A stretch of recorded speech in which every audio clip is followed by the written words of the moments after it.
A U.S. destroyer just disabled an Iranian ship in international waters. Marines rappelled onto the deck from helicopters, and most coverage is treating this as an isolated incident. It isn't. What you're watching is the visible edge of a structural collision that's been building for months. A naval blockade, a broken ceasefire, and a fight over the single most important choke point in the global economy. The mainstream framing is simple. U.S. boards ship, Iran retaliates. That framing is not wrong. It's incomplete. It treats a systemic economic war as a headline event. Here's the real question nobody's asking on the evening news. Why is the United States physically seizing commercial vessels, not warships, commercial vessels, in the Arabian Sea? What does that tell you about the actual objective? This isn't about one ship. This is about who controls the artery through which 1/5 of the world's oil and gas moves. Stay with me. To understand this moment, you have to understand the choke point. The Strait of Hormuz is 21 miles wide at its narrowest point. Through it flows roughly 1/5 of the world's oil and gas supply. It is, structurally, the single most strategically important 21 miles of water on Earth. Whoever controls transit through Hormuz controls a lever on the global economy, not metaphorically, literally.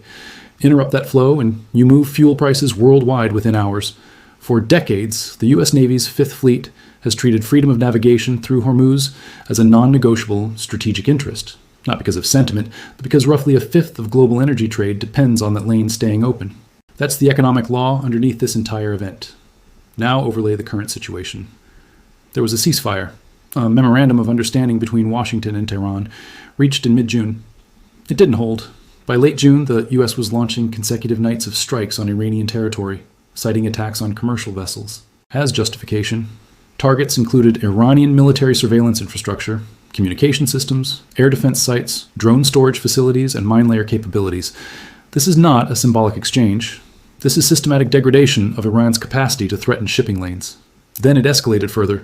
The U.S. moved from striking Iranian infrastructure to imposing a naval siege, a blockade of Iranian ports, seizing several Iranian vessels and turning dozens more away. That's the mechanism you're seeing play out ship by ship. The Tuska incident is one data point in a systematic campaign, not an isolated flashpoint. This is the part that gets missed. A blockade isn't a battle. It's an economic strangulation tool. It doesn't need a decisive engagement to work.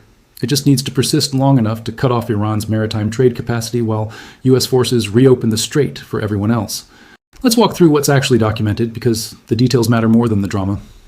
On April 19th, the U.S. guided missile destroyer USS Spruance intercepted an Iranian-flagged cargo vessel, the Tuska, transiting the northern Arabian Sea at 17 knots en route to Bandar Abbas.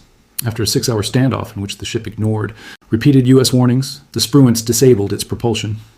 Then U.S. Marines launched from the amphibious assault ship USS Tripoli and rappelled onto the vessel from helicopters to seize it. President Trump described the operation directly, stating the Iranian crew was given a warning before the Navy blew a hole in the ship's engine room after the crew refused to comply. He added that the vessel was under U.S. Treasury sanctions over a prior history of alleged illegal activity. Tehran's response was immediate and framed in legal terms.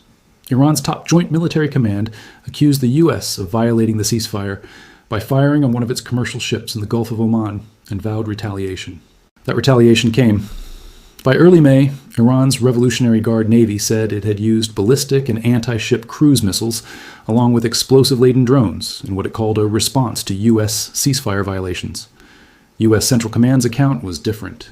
It said it had intercepted unprovoked Iranian attacks and responded with self-defense strikes, while stating it did not seek escalation, but remained positioned to protect American forces. Blasts were reported at the ports of Qashm Island, Bandar Abbas, and the coastal city of Minab. Two competing narratives, both sides describing themselves as reacting to the other's aggression. That's not a bug in the reporting. That's the actual structure of a deniable incremental war.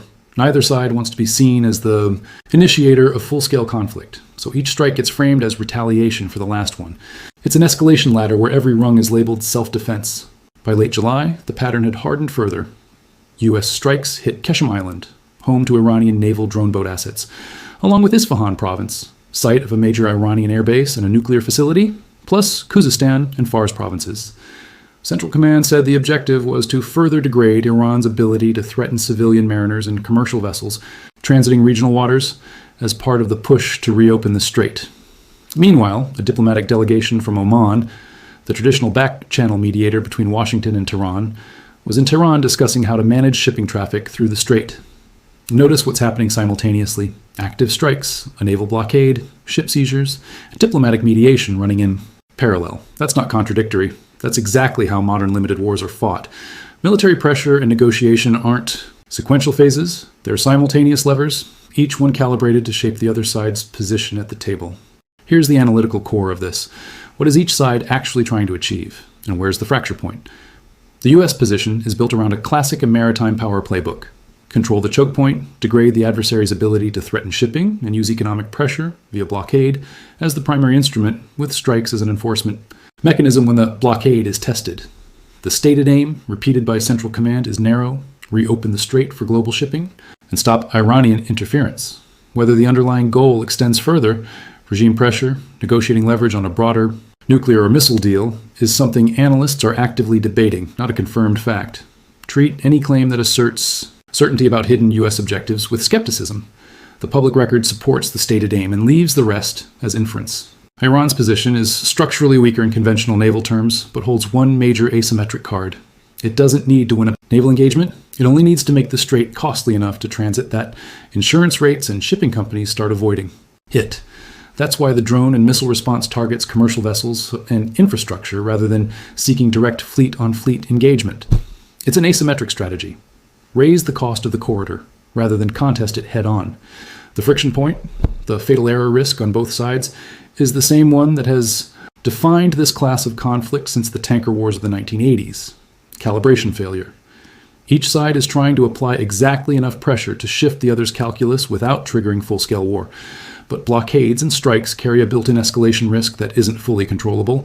A miscalculated strike, a ship seizure that kills crew, a missile that hits something it shouldn't. The ceasefire's collapse in June is itself proof that calibrated pressure of this kind doesn't stay calibrated indefinitely. The economic fallout is already measurable, independent of how the military situation resolves. The strait has been effectively shut down by the fighting, setting fuel prices higher and causing broader economic disruption.